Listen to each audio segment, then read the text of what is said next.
Welcome to a special edition of The Point of View. Tonight we're speaking to the former President of Liberia and Nobel Prize Laureate, Madam Ellen Johnson Sirleaf. She's in Ghana to mentor women leaders in politics. We'll be speaking to her about politics, women, economics, Africa's development, and global issues. If you like this video, please subscribe to our YouTube channel and be sure to share so others can enjoy as well.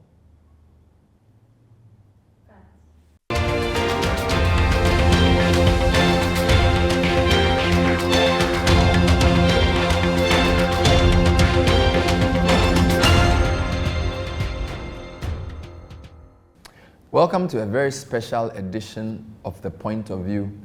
Today we're speaking to the former President of Liberia, Madam Ellen Johnson Sirleaf. She's in Ghana to mentor women in political leadership.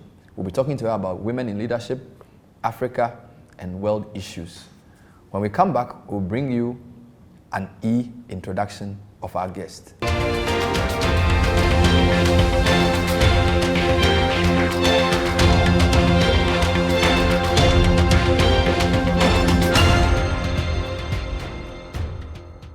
Madam Ellen Johnson Sirleaf is the former President of Liberia and Africa's first democratically elected female head of state, Nobel Peace Laureate, a leading promoter of peace, justice, and democratic rule, a voice for freedom, and an advocate for women. During her tenure as president, Madam Sirleaf was instrumental in erasing Liberia's entire debt. She also established a right to free, universal primary education and retired in 2017, ensuring the country's first peaceful democratic transition to power in 73 years in January 2018, having been sworn in 2006. Recognized as a global leader for women's empowerment, President Sirleaf has dedicated her efforts to amplify the voice of women and girls in all spheres of life by increasing the representation of women in public service leadership roles in Africa. In 2018, Johnson Sirleaf founded the Ellen Johnson Sirleaf Presidential Center for Women and Development, a premier institution dedicated to advancing and sustaining women's political and social development on the continent, and to be a catalyst for change across Africa by helping unleash its most abundant, untapped power, its women. As a member of the Elders, a group of eminent global citizens founded by former President Nelson Mandela, Madam Johnson Sirleaf works alongside other prominent leaders on addressing existing threats to the world, like pandemics and conflicts, and on advocating for a just and equitable and peaceful world. The Point of View is privileged to sit down with her ahead of a conversation with some Ghanaian Amuje leaders, a group of female political leaders she mentors across the continent, on the theme of empowering women leaders in Africa for global impact.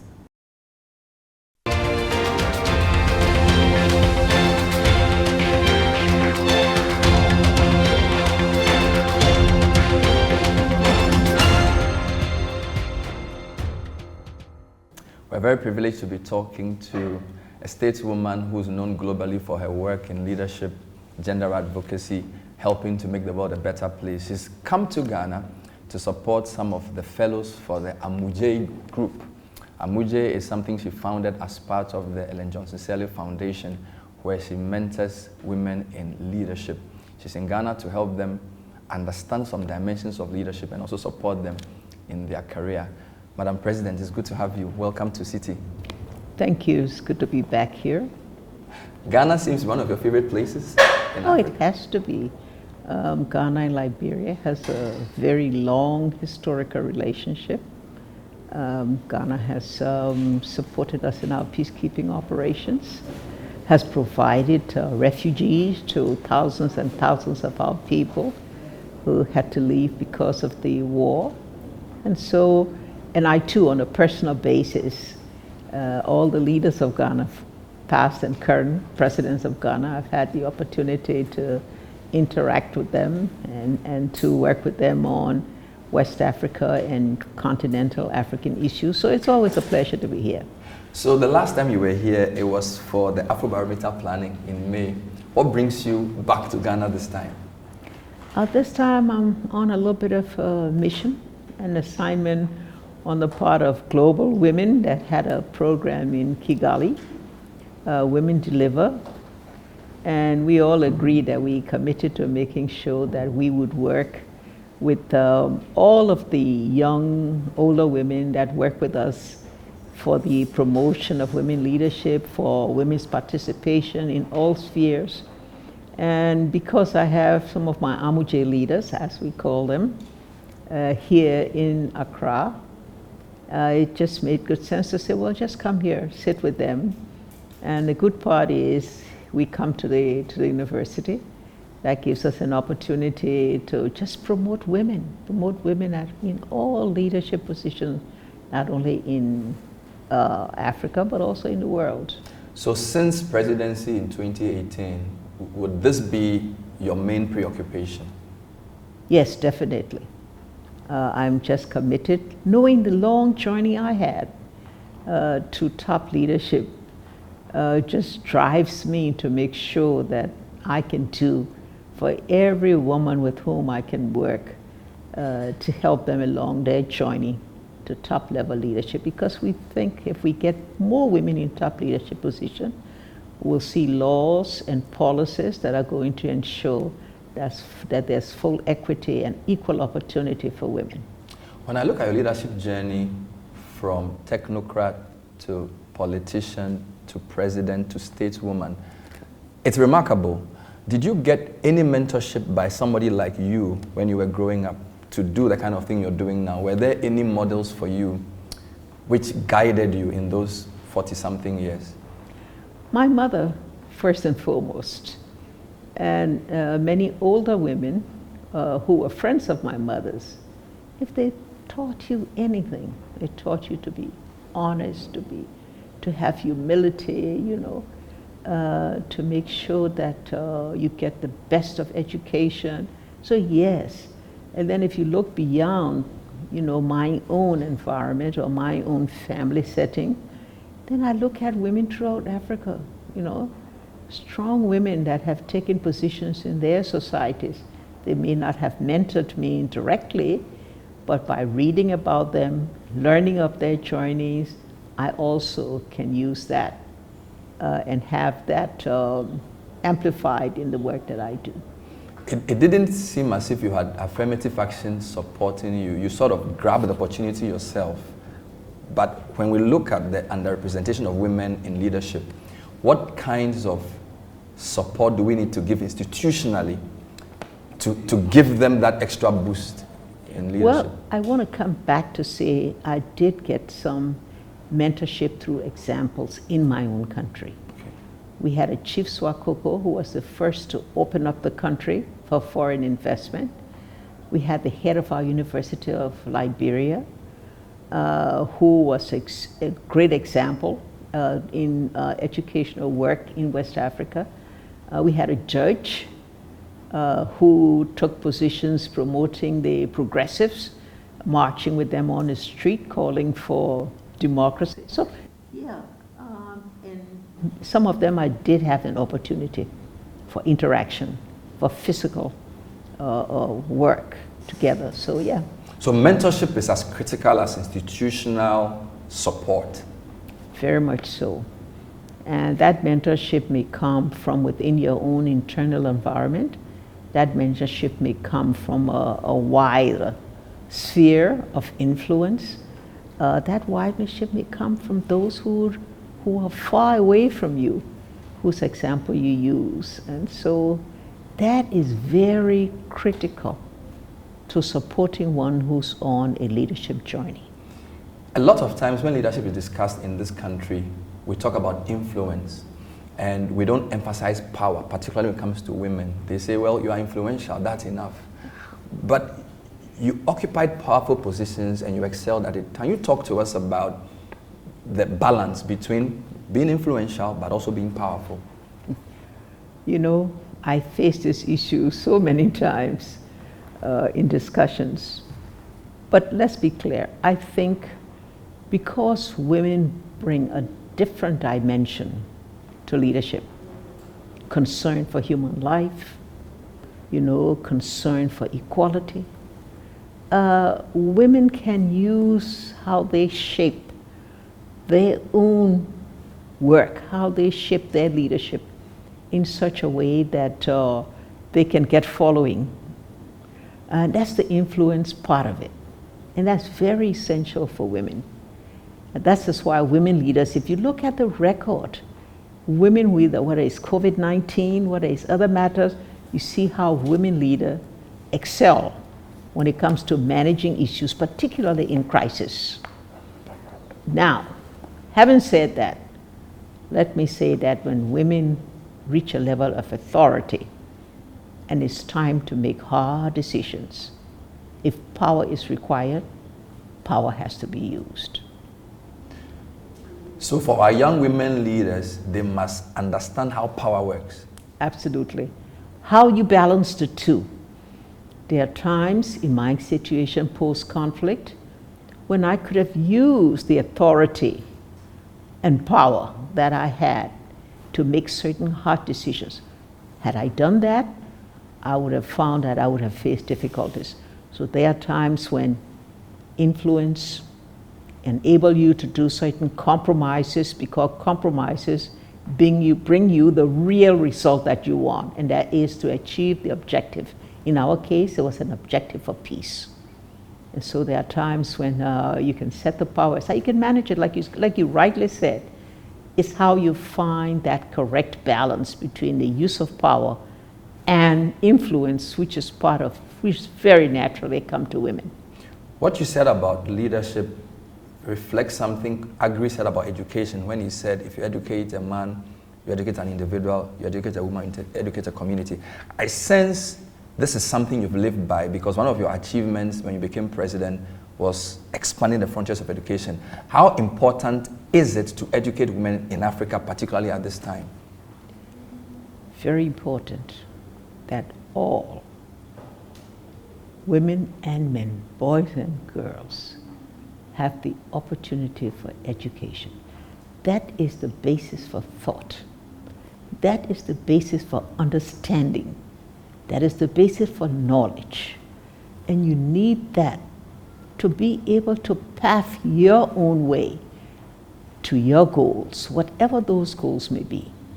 And this is why when we find so many of our children in Africa that are out of school, for whatever reason, it's something that we must put attention on. And we find where resources have been spent educating people, those countries tend to succeed much better in promoting their development goals.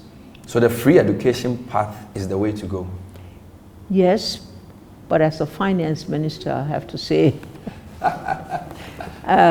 that it needs to be free, but you need to make sure that you balance it. A higher percentage of the budget must go to education.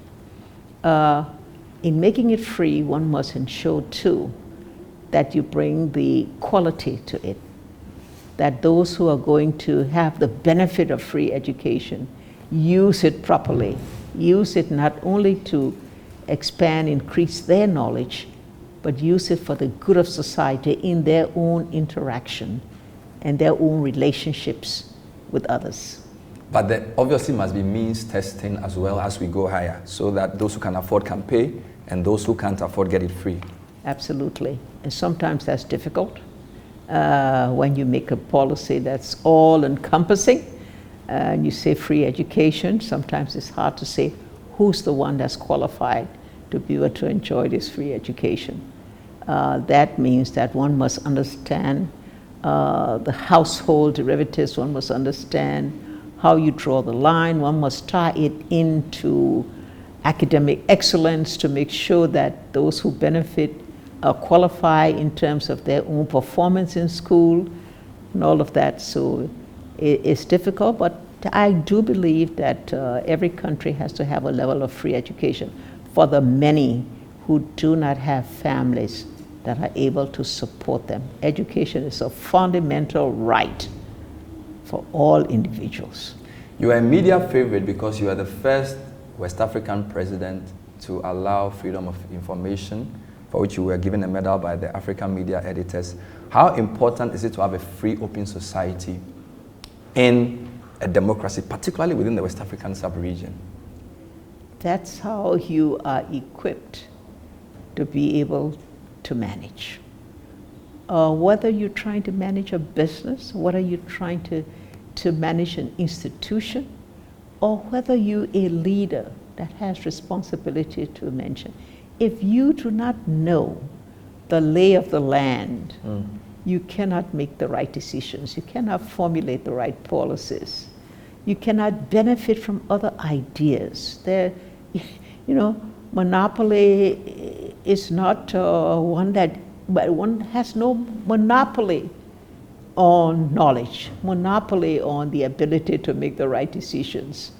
So listening to others in your interactions, in your relationship is important, but going beyond that, to listen to what is being said in the country, in your environment, in the world, so you understand what others are facing.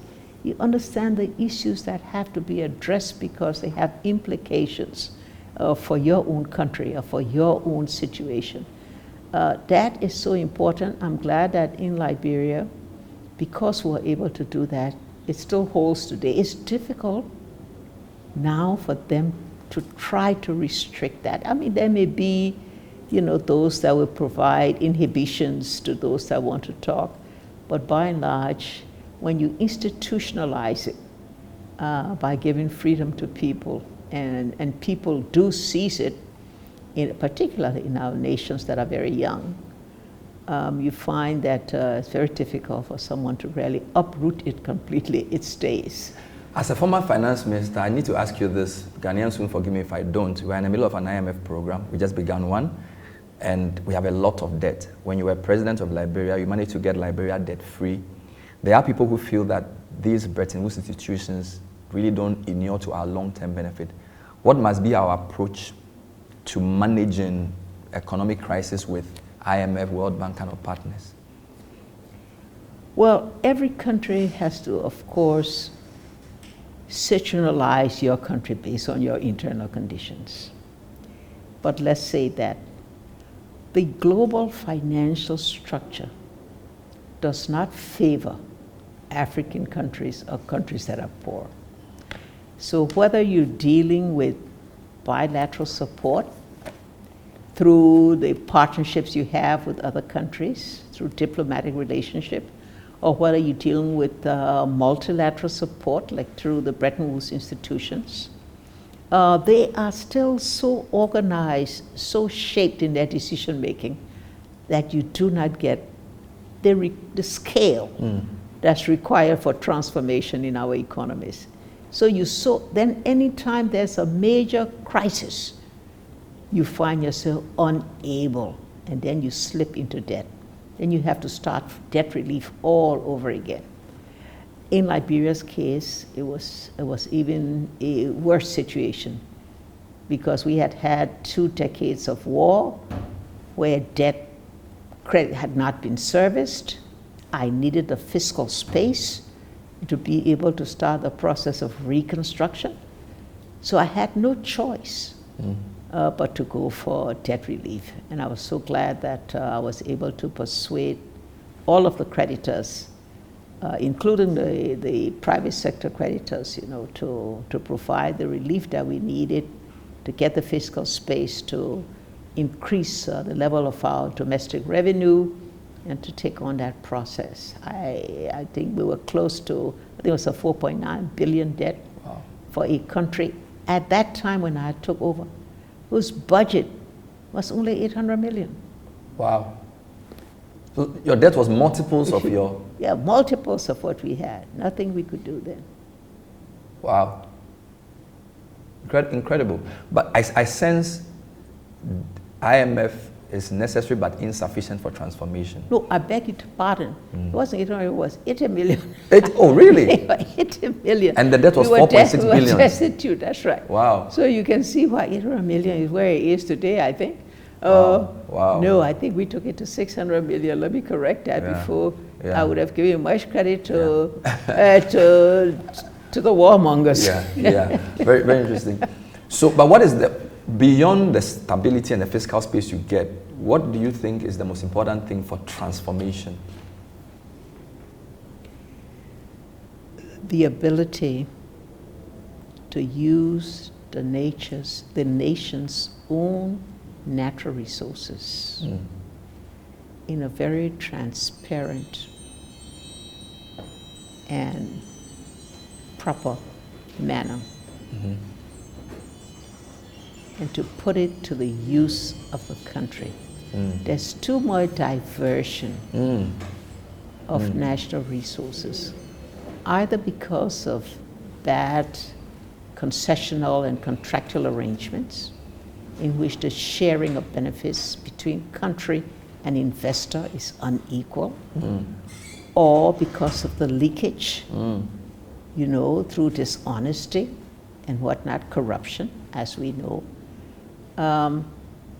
I believe examples of some of our countries that use their natural resources for the good of the country and allocate in such a way that they address the real issues of education, of infrastructure, of institutions. Those that do that tend to exceed in trying to achieve goals and keep a country that is at rest, a country that is stable, and that is able to move collectively through a compact between leaders and people. On infrastructure, a lot of African countries are looking to China. There is a concern in the West that Chinese debt may not be good for African countries. What's your comment to general African countries about how they should view particularly infrastructure, collateralized support from China to build their bridges and their railways and those things? I don't believe that any of our countries need to be tied to any one process of support or any one country or institution of support. I think the country has to decide based on their own abilities, their own capacities. How do you engage? How do you obtain credit? How do you obtain support from your partnership countries? And you have to have the ability to manage it in such a way that what is provided is on terms that are beneficial to the country, terms that produce the results in keeping with your national agenda and your transformation. And I wish that one could really find a way to minimize the global differences and the global something that prevents the kind of unity for purpose, where you can see some of your major bilateral partners come together. Like, for example, if we're going to get electricity in Africa, given our deficiency in infrastructure, unless we agree that we're going to get support in some kind of a combined way from China, from the European Union, from the United States and others, if we don't get that and we begin to have the rivalry, for geopolitical purposes, it takes away from our ability to achieve it. After all, stronger Africa will be a stronger world. You are a multilateralist, because I heard you talk about that during COVID, that problems that are caused collectively must be solved collectively. Absolutely. And the fragmentation that we have in global institutional architecture today is really undermining, the efforts that so many countries, particularly poor countries, African countries, have made to achieve their transformation goals. So maybe Africa could be the key, bringing all the warring factions together. Who knows? Well, I don't dismiss that. It's a real possibility. After all, our continent is the youngest when it comes to, population. Our young people are quite technocratic these days. Their abilities and capacities have expanded in such a way. They're ready for leadership. They're ready for competition. They're ready to take over and to have a key place in global affairs. Final thoughts on West Africa and Africa. How concerned are you about the so-called reversibility. We've had coups in Niger, Burkina, Mali, Guinea. The democratic process appears to have been interrupted in the past couple of years. Are you concerned? I have to be. I think every African have to be. Because coups have never solved any problem. They've only made them worse. No matter what the acclamation is and the justification for it, the results based on empirical evidence is that coups lead to devastation. They lead to death, lead to destruction. It sets a country back. I can just say, my country, Liberia, is a clear example of that. And we look at other countries, and I tell you, when a country is destroyed, the rebuilding process is so difficult. It's so easy to slip back, you know, into difficulties of trying to move and reconstruction, rebuilding the kinds of collaboration that you need from the society, the ownership that's required to put everyone at work toward the same national goals is so difficult when you've gone through. So I think as a leader in Africa, we are so sad, and ECOWAS, as you know, has been a very strong institution trying to respond to anyone attempting to take power without going through the proper means. And we hope that we've slipped a little bit maybe in the last few years in bringing that strength and having the reaction to such actions. I hope that all our current leaders will once again take the kinds of action that will make anyone who tries to do coup know that they cannot succeed. On ECOWAS, some people feel the East Africans and the South Africans are better integrated than we are. We don't trade enough among each other. Our currency, the ECOWAS, never really seen the light of day. What do you think is the missing link for ECOWAS in the economic side? I think West Africa is a bit more balkanized. You know, its whole history is a bit different. Yeah. The exploitation of West African resources was much better. Other partnership really took over completely, controlled the resources, built in the institutions early enough. And so this is why. But I do believe that in recent years, ECOWAS has not only shown that it can, in unity, address problems relating to peace and security, can start a process of working and having collaboration to address our major infrastructure problems, whether it's power or roads, you know, whatnot, that we see that happening. Now we have the African Continental Free Trade Agreement. Yeah. It's an opportunity. I think it's already been approved by the majority of our parliaments. So now is the time for the unity that is necessary. And let me point out, you know, Africa is the one region that has a common passport. We don't have that in Eastern or Southern Africa. So we are not that bad. No, so you see, we've tried to do some of the right things. What's your message to African women as we close? Get as much knowledge, information as you can. Go past your fears. Determine what your goal is and give it everything you got. Knowledge, courage, commitment, everything to be able to achieve those goals. Bearing in mind that it's not going to be easy. There will always be obstacles. Obstacles for everyone trying to get leadership. More difficult for women because the whole structure of societies have placed women in a less dominant role. But we have breakthroughs today, and the commitment is strong. The progress is now beginning to make clear examples of a difference in women leadership.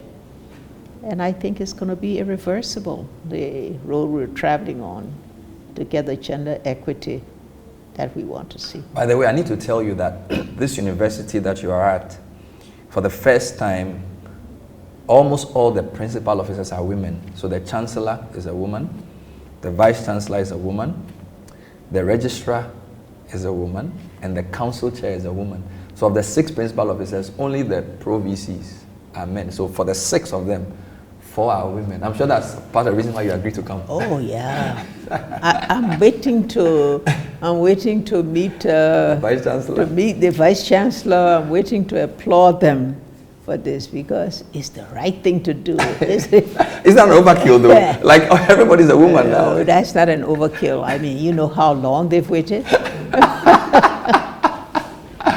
So so it's a good example of the kind of models you need to correct this historic. Absolutely, and that's the message we take back, and but we're going to look at other areas now. I think this university is an example. We applaud them.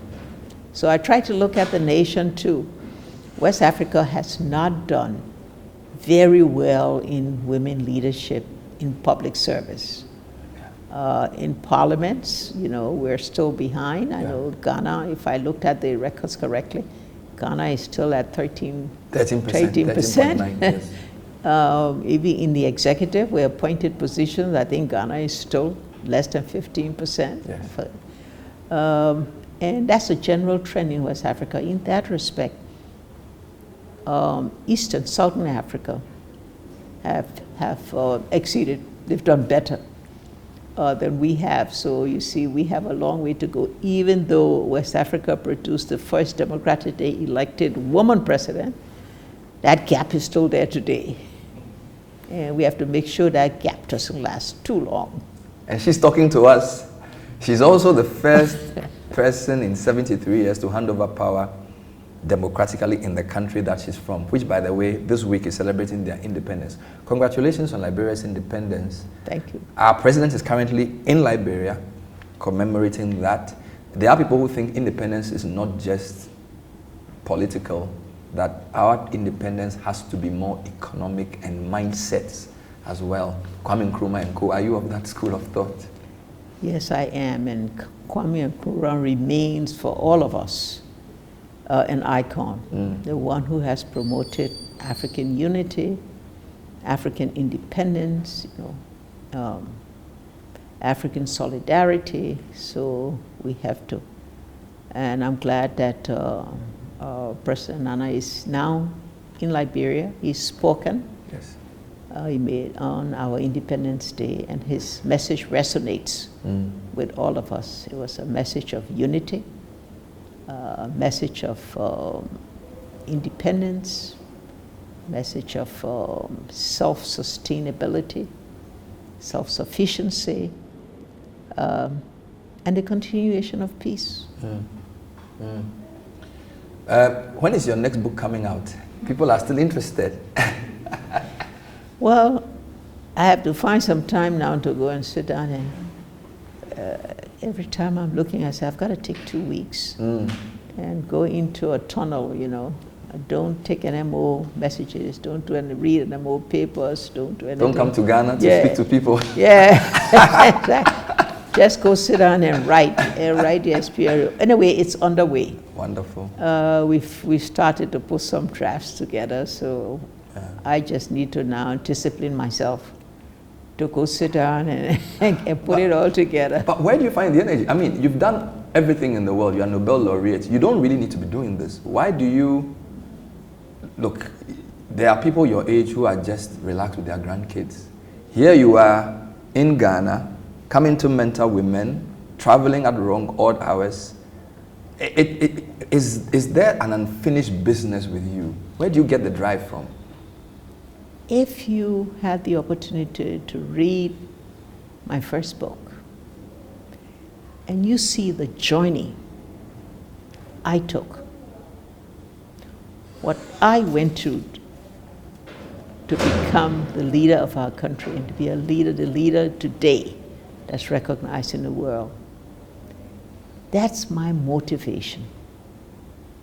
that unless we get enough women claiming leadership, challenging those obstacles to leadership, participating, unless we get enough of them through a wave of women just ready to take position, unless we make it too difficult for women to become leaders, leaders of political parties, leaders of institutions, leaders of the church, leaders of government, and particularly leaders of countries.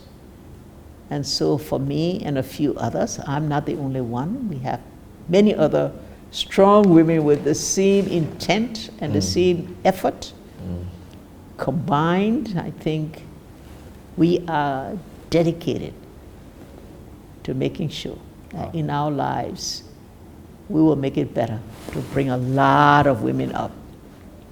On behalf of the women and their kids, thank you. Thank you. Thank you too.